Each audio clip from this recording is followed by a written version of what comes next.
আসসালামু আলাইকুম everyone, welcome back to our new blog. আজকে আমরা চলে এসেছি রংপুর চিকলির পার্কে। এটিকে অনেকে ওয়াটার পার্ক নামেও চেনেন। আশা করছি চিকলি পার্কের প্রথম পার্টটি আপনারা দেখে নিয়েছেন, এটি দ্বিতীয় পার্ট। চিকলি ওয়াটার পার্ক দিনের বেলা দেখতে কেমন, কত সুন্দর, এটি দেখতে হলে আপনাদের চিকলির পার্কের প্রথম পার্টটি দেখতে হবে। ওইটি আমার চ্যানেলেই আছে, আপনারা দেখে নিন। সো লেটস গো, আমরা সরাসরি গেমে চলে যাই। আমরা ছোট ছোট ঘর দেখতে পাচ্ছি, এগুলো প্রত্যেকটি এক একটা গেম স্পেস। প্রত্যেকটিতে খেলতে হলে টিকিট কাটতে হবে, দেন খেলা।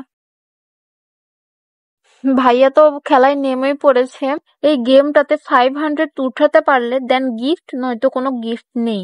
দুইবার খেলার চান্স থাকে। প্রথমে 500 উঠাইতে হবে, নয়তো বা সেকেন্ড টাইমে 500 উঠাইতে হবে।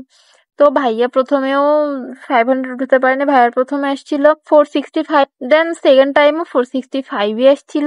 এজন্য ভাইয়ার খেলাটা পছন্দ হয় নাই, বিলিভ হয় না। তাই ভাইয়া টিকিট কেটে আবার নেক্সট টাইম খেলছে, বাট 45 সামথিং একটু বেশি আসছিল। দুইবার গেম খেলেও কোনো লাভ হইলো না, গিফটটা পাইলো না।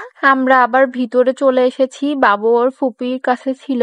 বাবুকে নিয়ে বাইরে চলে আসলাম। আবার দোলনাটাতে লাইটিং করা ছিল, এজন্য দোলনাটা রাতের বেলা দেখতে আরো বেশি সুন্দর লাগতেছিল। আমরা আবার ওয়াটার পার্কের দিকে রওনা হয়ে গেলাম। পুরো এরিয়াটা একদম আলোয় আলোময়। অনেক কিছুর দোকান ছিল, ফুচকা, চা, আরো বই টই, আরো জিনিসপত্র। সূর্য অস্ত যাওয়ার পর আকাশটা একদম রক্তিম লাল হয়ে গিয়েছিল। আপনারা দেখতেই পাচ্ছেন কতটা সুন্দর দেখতে আকাশ। আসলে বাইরে না বেরোলে এত সুন্দর পরিবেশ উপভোগ করা যায় না। আর পরিবারের সবার সাথে ঘুরতে যাওয়ার মজাই আলাদা। আপনারা এই প্লেসটা দেখতে পাচ্ছেন, এটা অন্য কেউ ছবি তুলছিল। এখানে অনেক ভিড় ছিল, এই জন্য আমরা ছবি উঠাতে পারি নাই। নেক্সট টাইম যখন যাবো ইনশাল্লাহ ছবি উঠাবো। অনেক সুন্দর ছিল প্লেসটা। এই ওয়াটার পার্কের পরিবেশটা দুটোই অনেক বেশি সুন্দর। দিনের বেলাটাও অনেক সুন্দর, রাতের বেলাটাও সুন্দর। একদম মনোমুগ্ধকর, মন জুড়ানোর মতো একটা পরিবেশ।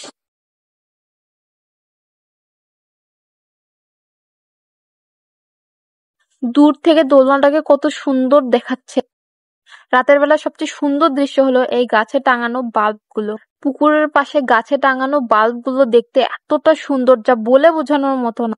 দিনের বেলা তো আর এগুলোর আলো জ্বলে না, রাত্রেবেলায় লাইটিং করেছে সো ও রাত্রেবেলায় এগুলোর আলো তো আলো দিয়ে আরো বেশি সুন্দর লাগতেছে। পুকুরের পাড়ে পাড়ে সিঁড়ি ছিল, ওইখানে বসে একদম আড্ডা দেওয়ার মতো একটা পরিবেশ। অনেক অনেক সুন্দর, টাইম স্পেন্ড করার জন্য একদম বেস্ট একটা জায়গা এইটা। দাঁড়ান দাঁড়ান, আমরা এখন একটু ভূতের বাড়িতে যাব। দেখেন তো, পুরো ভূতের বাড়ি মনে হচ্ছে না? এখানকার মোটামুটি সবগুলো গাছের মধ্যেই লাইটিং করা। কোনো কোনো গাছের মধ্যে লাইটিং দেখে মনে হচ্ছে ভূতের আলো জ্বলতেছে।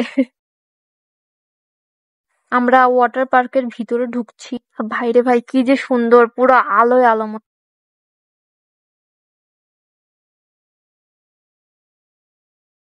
সবচাইতে বড় কথা হইল, পুরো এরিয়াটা ঘুরে আর বাড়িতে যাব না, এখানেই থেকে যাবো। তাহলে আর একটুও হাঁটতে হবে না। এতটাই ক্লান্ত লাগতেছিল।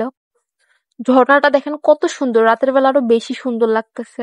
গ্রিন লাইট দিয়ে রাতটাকে পুরো দিন বানিয়ে ফেলেছে এরা।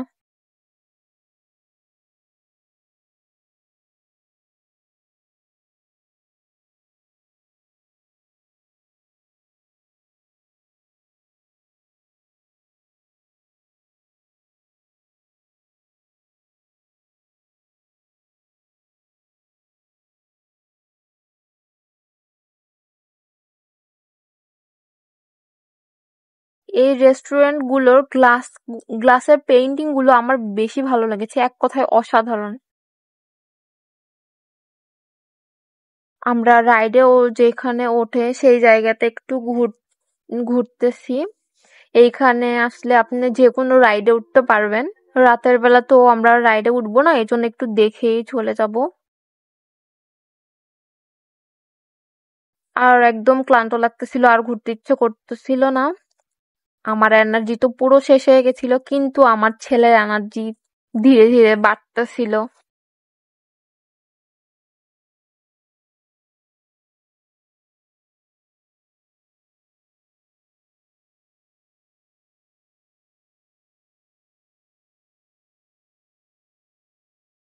আমাদের ঘোরা শেষ, আমরা এখন বেরিয়ে যাব।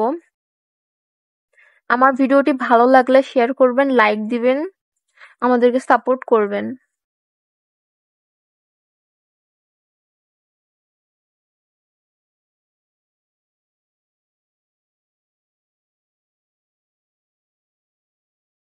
দেন আমরা ফুচকা খাওয়া শেষ করে বাসায় চলে যাচ্ছি। এই যে আমরা শাপলাতে চলে এসেছি। সবাই ভালো থাকবেন, সুস্থ থাকবেন। আল্লাহ হাফেজ।